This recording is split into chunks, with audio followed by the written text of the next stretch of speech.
रक्षाबंधनाच्या 2 दिवस आधीच महाराष्ट्रातील लाडक्या बहिणींच्या बँक खात्यात 2 हप्ते जमा होणार असल्याची घोषणा मुख्यमंत्री एकनाथ शिंदे यांनी धुळ्याच्या साक्रीत केली आहे।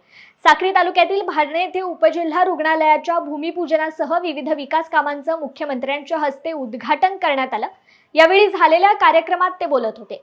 सरकारची योजना सुपरहिट झाल्याने विरोधकांच्या पोटात दुखतंय असं सांगताना शिंदेंनी शरद पवार गटाच्या शिवस्वराज्य यात्रेवर देखील टीका करताना यात्रेला हेल्यांची जत्रा म्हटले।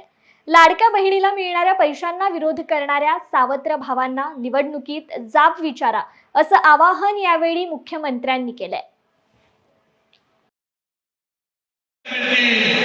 4,500 रुपये 1,500 आणि 1,500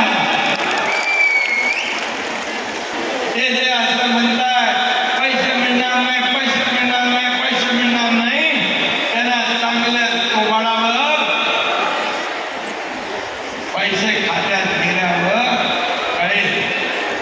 आणि म्हणून या माझ्या लाडक्या बहिणी बऱ्याच उशिरापासून इथं बसल्या, मी त्यांना मनापासून या ठिकाणी धन्यवाद देतो। खरं म्हणजे आयुक्त, प्रांत, तहसीलदार, व्हिडिओ सगळ्यांनी मेहनत घेतात।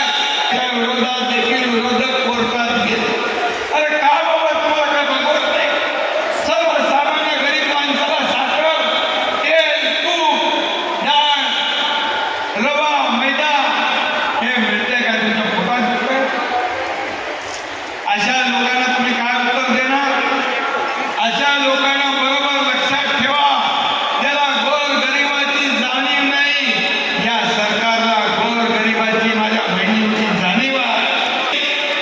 महिला सक्षमीकरण केलं, एसटी मध्ये 50% सवलत दिली ना? एसटीचा प्रवास करता की नाही आपण? ही बहीण योजना हा माझ्या बहिणींचा